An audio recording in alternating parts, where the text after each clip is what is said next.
Adultery यानी अवैध संबंध के लिए सिर्फ पुरुष दोषी आखिर क्यों? आईपीसी की धारा 497 को लेकर सुप्रीम कोर्ट अपना फैसला सुना रहा है। विवाहित महिला से संबंध बनाने वाले पुरुष पर मुकदमा चलाता है आईपीसी की धारा 497, जिसको लेकर सुप्रीम कोर्ट में फैसला सुनाया जा रहा है।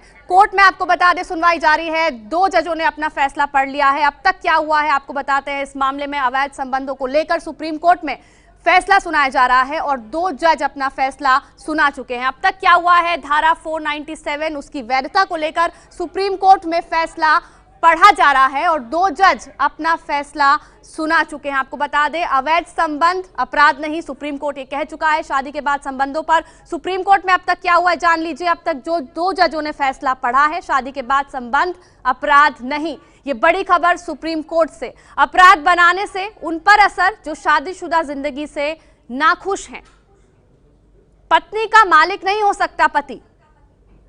सुप्रीम कोर्ट ने यह भी कहा है कि पत्नी का मालिक नहीं हो सकता पति। सुप्रीम कोर्ट के 2 जजों का यह फैसला आपको बता रहे हैं। अवैध संबंधों को लेकर शादी के बाद संबंधों पर सुप्रीम कोर्ट में अब तक क्या हुआ है, 2 जज फैसला सुना चुके हैं।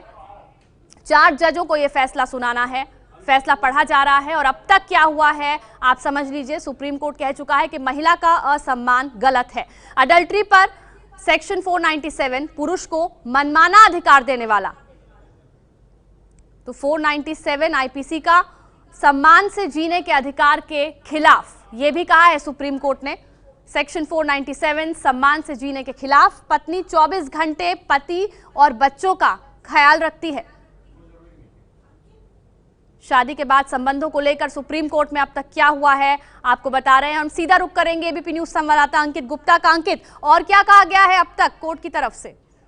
जी, फिलहाल अभी हमको ये समझना होगा कि सुप्रीम कोर्ट के 3 जजों का फैसला सामने आ चुका है, जिसमें चीफ जस्टिस है दीपक मिश्रा, उसके अलावा जस्टिस खनविलकर और उसके अलावा जस्टिस रंजन नरीमन। तो ये 3 जजों का फैसला सामने आ चुका है और 3 जज जो है एक बात पर सहमत दिख रहे हैं कि एडल्ट्री को लेकर के जो अब तक कानून था 497 वो पूरी तरह से गलत था। उसकी जो प्रावधान थे वो पूरी तरह से गलत थे और वो खास तौर पर महिलाओं के खिलाफ थे, क्योंकि यहाँ पर जो फैसले में जोर दिया गया है वो इस बात पर दिया गया है कि अगर पति अपनी पत्नी को अनुमति देता है कि वो किसी गैर मर्द के साथ में, गैर शादीशुदा मर्द के साथ में संबंध रख सकती है, तो वहां पर दूसरा जो शख्स जिसके साथ में संबंध रखा जा रहा है उसके खिलाफ मामला नहीं चलेगा। लेकिन अगर पति को आपत्ति है तो फिर वहां पर दूसरे शख्स के खिलाफ मामला चल सकता है। तो कोर्ट का अब तक का जो फैसला आया है, जो 3 जजों का आ चुका है, 4थे जज अभी पढ़ रहे हैं, तो अगर हम उसको देखते हैं मोटे मोटे तौर पर, तो कोर्ट ने साफ तौर पर महिला के हितों की यहाँ पर बात की है।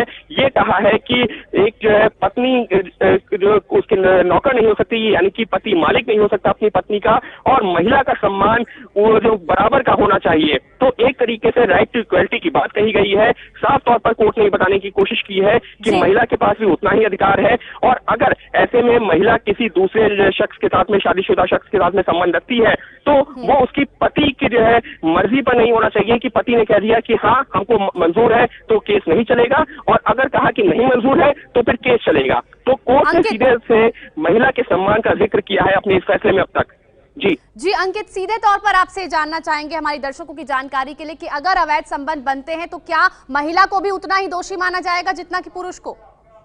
जी नहीं, क्योंकि सुप्रीम कोर्ट ने साफ तौर पर कहा है कि राइट इक्वलिटी की बात कही है, लेकिन सुप्रीम कोर्ट ने यह भी कहा है कि पति की अनुमति की जरूरत नहीं है, और एडल्ट्री को सुप्रीम कोर्ट ने कहा है कि ये संविधान के खिलाफ है, यानी कि व्यभिचार जिसके बारे में ये पूरा फैसला था, सुप्रीम कोर्ट ने उसी को गलत ठहराया है। और ये भी कहा है, अभी अगर हम जस्टिस रंजन नरीमन के फैसले की बात करते हैं, उन्होंने ये भी कहा है कि महिला अब वक्त बदल चुका है। अब ऐसा नहीं है कि एक पुरुष ही महिला को अपनी तरफ आकर्षित कर सकता है या उसके साथ में जो है संबंध बना सकता है, बल्कि अब वक्त बदल रहा है। उन्होंने अपने फैसले में इस बात का जिक्र किया है। तो अब तक जो फैसला सामने आया है उससे यही साफ हो रहा है कि एडल्ट्री अपराध नहीं है, यानी कोई भी दोषी नहीं है, ना महिला ना पुरुष। तो अंकित, क्या ये माना जाए कि क्या अब अवैध संबंधों को इससे बढ़ावा भी मिल सकता है, क्योंकि सरकार ने तो 497 को अवैध करार देने का विरोध किया था?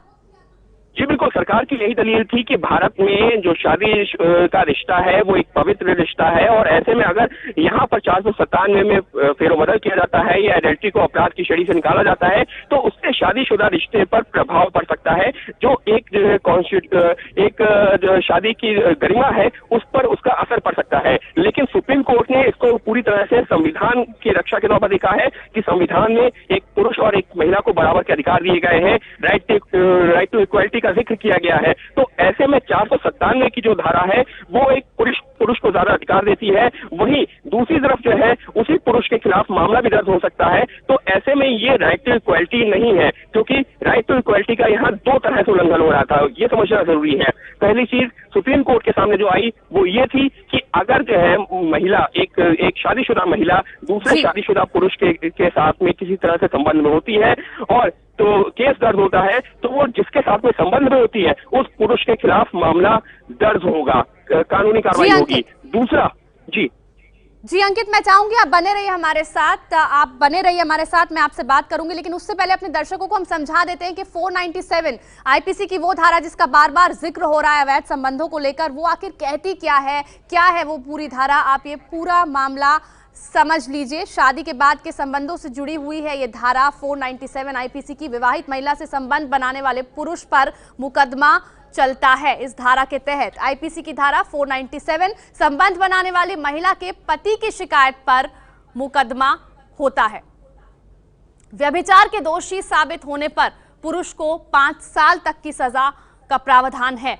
संबंध बनाने वाली महिला पर ना तो मुकदमा चलता है ना ही उसे सजा मिलती है, और इसी को चैलेंज किया गया था। पति चाहे तो पत्नी दूसरे मर्द से संबंध बना सकती है। पति के व्यभिचार पर उसकी पत्नी को शिकायत का हक नहीं। तो आईपीसी की धारा 497, और सवाल यह था कि व्यभिचार के लिए सिर्फ पुरुष ही आखिर दोषी क्यों। और सुप्रीम कोर्ट में आपको बता दें फैसला पढ़ा जा रहा है, 3 जजों ने फैसला पढ़ दिया है। एक जज यानी चौथे जज अपना फैसला पढ़ रहे हैं। एबीपी न्यूज पल पल का अपडेट आप तक पहुंचाता रहेगा। व्यभिचार को लेकर सुप्रीम कोर्ट का बड़ा फैसला, एबीपी न्यूज पर हर अपडेट देखेंगे आप। ये है एबीपी न्यूज, आपको रखे आगे।